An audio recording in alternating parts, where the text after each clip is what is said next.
Salut tout le monde, j'espère que vous allez bien, je suis super content de vous retrouver dans cette nouvelle vidéo dans laquelle on va enfin composer ensemble votre 11 de légende. Mais avant ça, si vous ne connaissez pas la chaîne, je suis extrêmement heureux de vous y accueillir. Ici on parle de création de contenu, on parle de photos, de vidéos, on parle de sport, de nutrition, de développement personnel, bref il y a énormément de thèmes sur la chaîne et je suis ravi de pouvoir proposer autant de thématiques différentes parce que je trouve que c'est vraiment ça qui est enrichissant. Donc si vous ne connaissez pas la chaîne, et si ce n'est pas déjà fait, je vous encourage à vous abonner et à activer la cloche des notifications.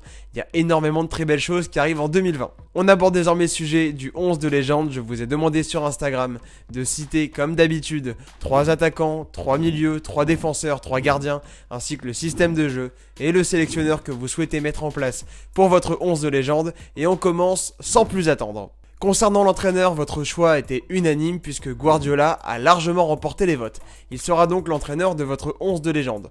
Ont également été pas mal cités derrière lui Zinedine Zidane, Sir Alex Ferguson évidemment et Arsène Wenger.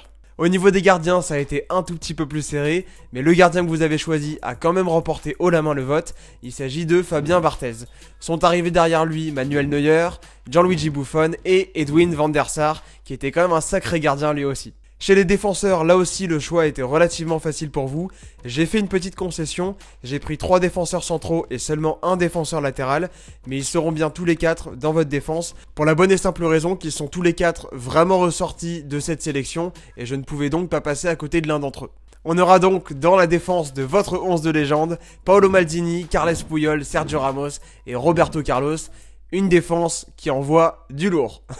Concernant les milieux de terrain, il y en a 2 d'entre eux qui ont largement remporté vos votes, puisque Zinedine Zidane et Andrés Iniesta prendront place dans le milieu de votre équipe. En revanche, concernant la 3ème place de ce milieu de terrain, puisque nous sommes dans un système de jeu en 4-3-3 que vous avez également choisi, il y a eu un duel qui a dû se faire sur Instagram. En effet, Xavi et N'Golo Kanté ont tous les deux été cités le même nombre de fois, il a donc fallu choisir entre les deux. J'ai fait un duel sur Instagram et vous avez choisi l'Espagnol. C'est donc Xavi qui complétera ce milieu de terrain qui, je le rappelle, est composé de Zinedine Zidane, Xavi et Andrés Iniesta. Là aussi, un sacré beau milieu de terrain. Le plus cité derrière eux et qui aurait lui aussi pu prendre une place vraiment importante dans votre 11 de légende, c'est le très célèbre Andrea Pirlo qui est arrivé à seulement un vote de Xavi et N'Golo Kanté, mais qui ne fera donc pas partie de cette équipe.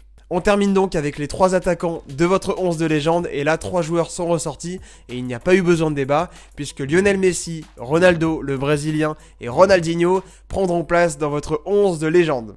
Et en dehors de ces 3 joueurs, 2 attaquants sont ressortis des votes, il s'agit de Thierry Henry et Cristiano Ronaldo, mais qui n'ont donc pas remporté la majorité. On a donc terminé cette composition de votre 11 de légende. Je vous le rappelle, la compo qui est en 4-3-3 avec Fabien Barthez dans les buts, Carles Puyol et Paolo Maldini en défense centrale, Sergio Ramos sur le côté droit, Roberto Carlos sur le côté gauche. Au milieu de terrain, on a Xavi, Iniesta et Zinedine Zidane. Et en attaque, on a Ronaldinho d'un côté, Ronaldo le Brésilien au milieu et Lionel Messi de l'autre côté. Dites-moi ce que vous pensez de cette composition et ce que vous avez pensé de cette vidéo. En tout cas, si vous êtes d'accord avec l'équipe qu'on a concoctée, je vous invite à lâcher un gros pouce bleu dans la barre des pouces bleus pour que je puisse également savoir que ce type de vidéo vous intéresse et vous plaît. Quant à nous, on se retrouve bientôt sur YouTube. J'étais extrêmement heureux de vous faire cette vidéo et j'espère bientôt vous revoir. Je vous souhaite une très belle fin de journée et on se dit à très vite sur la chaîne. Bye! Je te remercie d'avoir regardé cette vidéo jusqu'au bout, j'espère qu'elle t'a plu. Si c'est le cas, je t'encourage à me laisser un pouce bleu et à me le faire savoir dans les commentaires. Je t'invite également à t'abonner à la chaîne et à activer la cloche des notifications si ce n'est pas déjà fait. N'hésite pas non plus à venir me suivre sur Instagram où tu en apprendras sans doute beaucoup plus sur moi. Je te souhaite une très bonne fin de journée et on se retrouve bientôt sur la chaîne. Bye!